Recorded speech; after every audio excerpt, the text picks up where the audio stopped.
Et donc bonjour tout le monde, j'espère que vous allez tous très bien. Aujourd'hui on se retrouve pour une nouvelle vidéo. Oui, comme vous avez pu voir sur le titre et sur la miniature, aujourd'hui nous allons parler de Invincible saison 2 partie 2 On va théoriser sur la partie 2 de la saison 2 de Invincible. Bien évidemment vous avez pu voir aussi que je ne suis plus dans les mêmes décors C'est tout simplement que j'ai déménagé. Donc petit à petit ça s'installe. Là c'est encore un petit peu à l'arrache, je tourne etc. Oui, la saison 2 d'Invincible est sortie, du moins la partie 1. Les 4 premiers épisodes c'était totalement fou. D'ailleurs, pour vous faire rapidement mon avis en une minute, franchement j'ai trop kiffé. Alors bien évidemment c'est pas aussi intense que la saison 1 que ça soit le démarrage, mais je me dis j'attends de voir quand même les 4 prochains épisodes qu'on aura en 2024. Pour ceux qui se posent la question si on a une date de diffusion de la partie 2 de la saison 2 d'Invincible, pas forcément, on n'a pas une date officielle, on sait juste que ça va sortir début 2024 et que les scénaristes ont dit que justement cette pause est assez importante parce que ça leur permet de vraiment bien finaliser les derniers épisodes et aussi justement ça fait une petite coupure pour que le taux de hype se multiplie voire même se triple. Donc pour ceux qui n'ont pas vu la partie 1 saison 2 d'Invincible, foncez voir parce que là on va théoriser pour la partie 2. Bien évidemment il y a quand même beaucoup de théories. On est sur une fin d'épisode 4 assez intense, donc bref, je passe maintenant en voix off.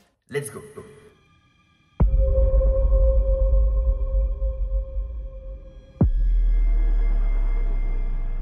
Une première question, quel est l'avenir de Omni-Man? Alors déjà, non, Omni-Man ne va pas mourir en saison 2 partie 2. Même s'il est très mal en point et qu'il a été capturé par les Viltrumites, je pense qu'il sera juste gardé en otage et qu'il ne va pas mourir. Nous savons que Nolan est un Viltrumite lui-même et on sait la rapidité à laquelle les Viltrumites se rétablissent des blessures. On peut d'ailleurs prendre comme comparaison le combat final de la saison 1 entre Nolan et Mark, où Mark était ensanglanté. Mais au final, il n'a fallu que 2 semaines à Mark pour qu'il se remette de ses blessures physiques. On peut s'attendre donc à ce que Nolan se rétablisse complètement. Cependant, étant donné que Lucan a brisé le dos de Nolan lors de l'attaque surprise dans les derniers instants de l'épisode 4, Nolan aura besoin de plus de temps pour guérir complètement. Donc je pense qu'on le verra peut-être à la fin de la saison 2, mais pas dès l'épisode 5. Mais je sais pas comment ça se passera, peut-être que Mark du coup le retrouvera à temps, aidé peut-être par son autre fils aussi, mais Omni-Man pour moi ne mourra pas et pour moi reviendra sur Terre. Où est le fils de Nolan ainsi que sa femme Andressa? Et oui, souvenez-vous, lorsque Mark est arrivé sur Traxa, qui est la planète de Andressa, la femme de Nolan, il pensait être envoyé pour sauver les Traxiens. Mais en voyant son père, Mark a compris qu'il s'agissait d'un piège. Au début, Mark en voulait à son père pour le traitement qu'il a réservé à sa mère et à sa planète. Cependant, Mark changea d'avis lorsqu'il a appris qu'il avait un frère Traxien. Depuis qu'il est sur Traxa, Nolan a épousé une Traxonne nommée Andressa. Et ils ont eu un enfant nommé Olivier Grayson. En dehors de sa peau violette, Olivier a l'air essentiellement humain, mais selon les bandes dessinées, il deviendra bientôt le héros Kid Omni-Man. Mark doit donc aider Nolan à combattre les Viltrumites. Mark cacha Andressa et Olivier dans une grotte à leur arrivée, mais l'un des Viltrumites les découvrit. Nolan l'a apparemment tué, laissant son corps dans une grotte pendant qu'ils allaient combattre les 2 autres assaillants. Cependant, ce Viltrumite du nom de Lucan revient à la fin de l'épisode pour briser le dos de Nolan. Et après tout ça, nous n'avons plus revu Olivier et Andressa. Cependant, si la série suit les bandes dessinées, cela ne se produira pas parce que tout simplement, Olivier devient Kid Omni-Man et c'est un super héros qui arrive sur Terre plus tard. Mais si vous voulez mon avenir sur cette question, je pense que quand même Andressa, du coup la femme de Nolan, a pas survécu à l'attaque des Viltrumites et on le saura dès l'épisode 5 peut-être qu'elle s'est sacrifiée pour sauver son fils Olivier, qui sais-je. Et je vois bien Olivier partir de cette planète un peu à la Clark Kent dans Superman. Et on sait en plus que l'espèce d'Olivier grandit vite et atteint l'âge adulte en 1 mois. Donc je pense qu'il va très vite rejoindre un peu l'équipe des Avengers sur Terre et fera équipe avec Mark pour contrer les Viltrumites. Mark face à un dilemme. Et oui, après avoir arrêté Nolan, un autre Viltrumite a un bref échange avec Mark, lui envoyant un message sombre. Le Viltrumite explique que depuis l'arrestation de Nolan, sa mission de conquête de la Terre a été transmise à Mark. Mark doit préparer la Terre à la conquête de l'Empire Viltrum, ce qui signifie qu'il doit tuer tous les défenseurs possibles, y compris ses amis. Donc oui, il se retrouve face à un ultimatum. Le général Craig dit à Mark que s'il y a une résistance de la part de la Terre, la planète sera décimée. Cette sombre promesse met en place un énorme dilemme pour Mark, Mark dans Invincible saison 2 partie 2. Est-ce que Mark du coup va sauver la planète Terre en peut-être sacrifiant la plupart de la population terrienne, ou est-ce que il va aider son père et du coup s'allier avec le général Craig parce qu'il sait que son père est retenu en otage par l'Empire Viltrom? Et puis souvenez-vous, dès le début de l'épisode 1 de la saison 2, nous voyons Mark et son père ayant détruit la quasi-totalité de la Terre et s'apprêtant à tuer le peu de survivants humains qu'il restait. On apprend ensuite que cette scène n'était pas réelle et que Mark est tout à fait lui-même. Mais on pourrait théoriser que cette scène était vraiment réelle et que c'était juste un événement qui va se dérouler plus tard dans le futur. Cela pourrait être possible car tout dans cette série n'est pas montré par hasard. Donc la question qu'il faut se poser, c'est est-ce que la Terre sera-t-elle éradiquée par les Viltrumites un jour ou l'autre? Je pense bien sûr qu'il va avoir la voix de la raison et qu'il va protéger tant bien que mal la planète Terre, qui est la planète où il a évolué, où il a grandi,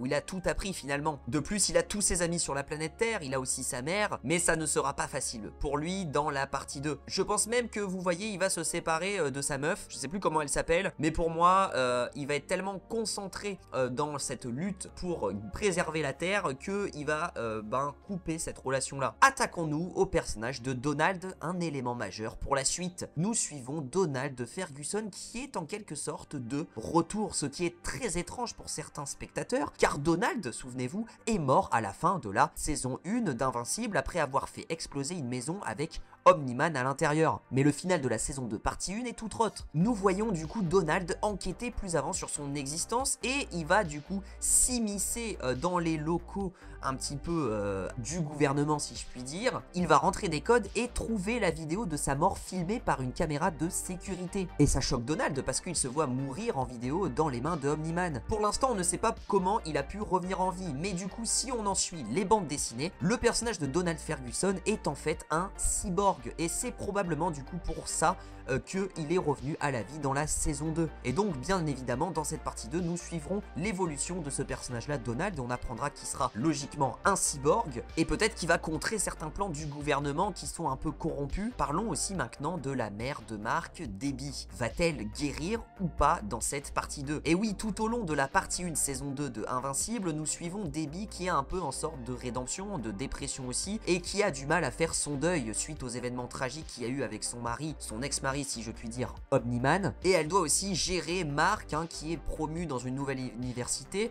Debbie a tenté de faire face à cette tragédie tout au long de la saison en participant à un groupe de soutien pour les conjoints de super-héros dont elle a été expulsée, mais Debbie dispose cependant d'un solide réseau de soutien avec Mark, Olga et Art qui sont tous là pour elle. Art a une conversation avec Debbie dans le final de la saison 2 partie 1 où elle accepte la trahison de Nolan et se prépare à aller de l'avant en mettant les affaires de Nolan dans la rue. Donc on peut dire que son deuil est peut-être fini à la fin de cette partie 1 pour Debbie, mais je pense que son passé va très vite la rattraper. Parce que pour moi, elle va forcément revoir Nolan. C'est obligé que Nolan revienne sur Terre et du coup ça va lui faire un électrochoc. Aussi, je sais pas si vous avez fait gaffe, mais à la fin, on a Debbie qui a fait la rencontre de quelqu'un qui était présent aussi à ces fameuses réunions un petit peu. Et pourquoi pas, y aurait-il un début de romance entre ces deux personnages? Ça pourrait être grave possible, dites-moi votre avis dans les commentaires. Parlons aussi du général Craig, un des nouveaux antagonistes de cette saison 2 partie 1 et qui sera l'antagoniste principal de la saison 2 partie 2 de Invincible. Le général Craig est le chef actuel de l'armée de l'Empire Viltrom. On ne sait pas grand chose de ses origines dans les bandes dessinées, on pense qu'il a des milliers d'années et qu'il est l'un des survivants de la grande purge des Viltrom avec Nolan et qu'il a gravi les échelons jusqu'à commander les forces armées de sa planète. Craig ne fait qu'une brève apparition du coup dans le final de la mi-saison de la saison 2. Il fait d'abord un compliment à Mark pour avoir prouvé qu'il était digne de son héritage viltrumien, mais cependant son humeur change rapidement lorsqu'il lance un ultimatum à Mark: retourner sur Terre, assumer le rôle de son père et convaincre l'humanité de se rendre à Viltrom. Si la Terre s'oppose à Viltrom à l'arrivée de la race tyrannique, celle-ci conquérera la planète par la force, tuant des millions de personnes. Forcément c'est logique d'un point de vue scénaristique, le général Craig va s'opposer à Mark et va essayer d'envahir la planète Terre, je pense dans cette partie 2, mais on peut s'apercevoir qu'il a vraiment le même niveau de puissance que Omni-Man et du coup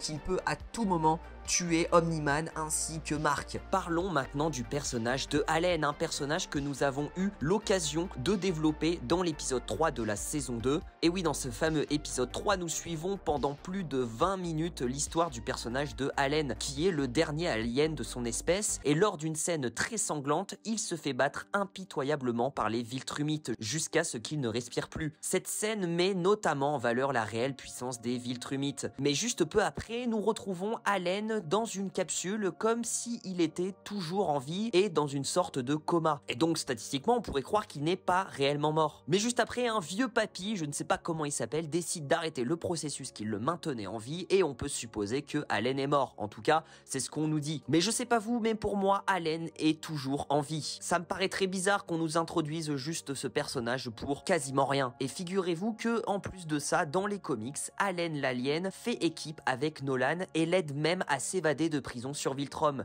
Car oui, dans les comics, Nolan est aussi enfermé sur Viltrum et va se faire exécuter. Sauf que Allen, avec ses capacités télépathiques, arrive à contacter Nolan. Et donc, les deux personnages dans les comics font équipe et s'en sortent vivants. Moi, je pense que dans la saison 2, partie 2, nous aurons un peu le même schéma où on utilisera les capacités télépathiques de Allen qui pourrait être un atout majeur pour contacter Nolan. Et ça serait comme ça après que Nolan s'évaderait de Viltrum. Donc je crois fortement au retour de Allen et pour moi il n'est pas mort. Il faudra pas oublier aussi dans cette partie 2 le retour de Immortal. Et oui, vous savez, un autre antagoniste qu'on a pu apercevoir dès le début de la saison 2 partie 1 de Invincible. Oui, ce mec-là qui peut créer des portails interdimensionnels et qui, je crois, à la fin de l'épisode 1, faisant équipe avec les deux golems bleus là, il cherche à combiner tous ces variants de tout l'univers. Bien évidemment, Mark intervient à ce moment-là et ça ne se passe pas comme prévu. L'intervention est stoppée en plein milieu du processus et le mec finit avec un gros putain de crâne dégueulasse. Et puis revenons sur cette scène post-générique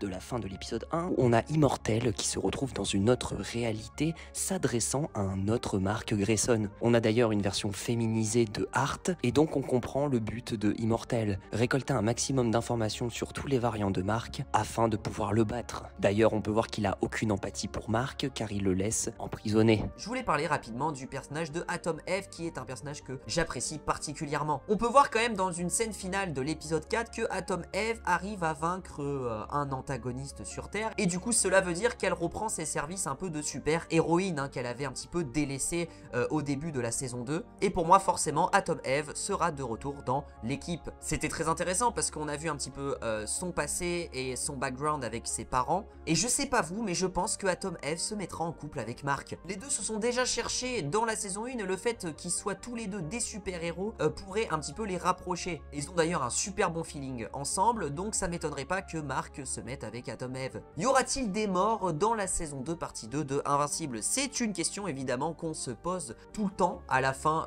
des saisons de chaque série. Et oui, forcément, il y aura des morts importants de personnages pour impacter cette partie 2 saison 2 d'Invincible et aussi pour teaser cette saison 3. Hein. Je vous le rappelle, une saison 3 est déjà confirmée et déjà en préparation. Donc il y aura des morts importants. Mais moi je pense que Debbie est en grave danger. Oui, la mère de Mark, je sais pas, j'ai mon flair qui me dit elle va mourir. Et pour moi ça serait intéressant de voir Mark qui tournerait du côté un peu énervé, méchant, hein, suite un peu à la mort de sa mère. La question qu'il faut se poser c'est est-ce que cette invasion des Viltrum sur Terre sera dans la partie 2 de Invincible ou est-ce que ça sera plus dans la saison 3?